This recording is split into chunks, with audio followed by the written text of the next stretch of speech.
يسعد أوقاتكم وأهلا وسهلا فيكم بفيديو جديد. بلش موسم الفول، خليني شارككم وصفة الفول باللبن.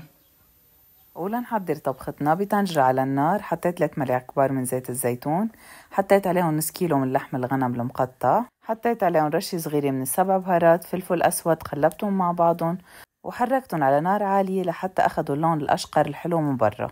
ومن بعد هيك بضيف عليهم المطيبات. أنا حطيت بصل، ورق غار، وقرفة، خولنجين وزنجبيل، ويلي ما بيعرف الخولنجين هيدا هو لأنه كتار بيسألوني عنه. وبضيف عليهم المي السخنة لحتى تغمرهم، وبس يبلشوا يغلوا بشيل الرغوة البيضاء اللي بتطلع على الوجه وبخفف النار وبغطيهم وبتركهم على نار هادية لحتى يستووا. وطبعا ما حطينا الملح بالأول لأنه الملح بيخلي عملية سوى اللحمة تكون أبطأ. وبهيدا الوقت بطنجرة تانية على النار حطيت 4 ملاعق كبار من زيت الزيتون وعليهم بصل كبيرة مفرومة ناعم، حركتها شوي لحتى بلشت تدبل، وضفت عليها كيلوغرام من الفول الأخضر طبعا المغسول منيح ومقطع. قلبتهم شوي على نار عالية، ضفت عليهم ملعقة صغيرة من الملح وحركتهم مع بعضهم شوي وغطيتهم وخففت النار وتركتهم على نار هادية لحتى يستوي الفول. وبهيدا الوقت استوت عندي اللحمة، خليتها على جنب لحضر اللبن. عندي كيلوغرام من اللبن، حطيت عليهم ملعقة صغيرة ممسوحة من الملح، 3 ملاعق كبار من نشا الذرة، وحركتهم مع بعضهم لحتى يصير اللبن ناعم. وبهيدي المرحلة أنا ما رح أضيف مي أبدا لأنه رح أرجع أضيف من مرق اللحمة على الطبخة. وبمقلاية تانية على النار حطيت ملعقتين كبار من زيت الزيتون وعليهم 5 حبات من الثوم المهروس، ورح أضيف عليهم شوي من الكزبرة الخضراء المفرومة ناعم.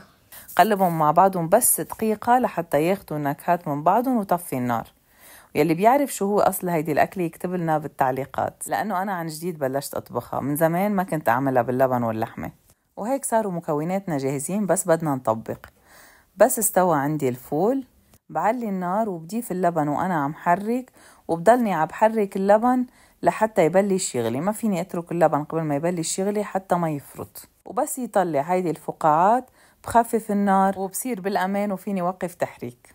بضيف عليهم اللحمة يلي سلقناها مع تقريبا كوب واحد من المرق، وطبعا البصل أنا حطيته معهم. بضيف فوقهم تقلية الثوم والكزبرة، بحركهم مع بعض. الريحة بهيدي المرحلة عن جد رائعة. وهون بنعدل الملح على ذوقنا. أنا رجعت ضفت نص ملعقة صغيرة من الملح، بحركهم كمان مع بعضهم ليبلشوا يغلوا عن جديد، بخفف النار و10 دقايق غليان وهيك بتكون صارت جاهزة للتقديم. ومنقدم حدا الرز المفلفل مع شعيرية أو من دون شعيرية حسب الرغبة. إن شاء الله يكون عجبكم الفيديو. ولاحظت بالفترة الأخيرة أنه 97% من متابعينا منهم مشتركين بالقناة، فإذا عجبكم محتوانا ما تنسوا تضغطوا على زر الاشتراك أو سبسكرايب وتفعلوا زر الجرس حتى يوصلكم كل جديد أول ما مننزله.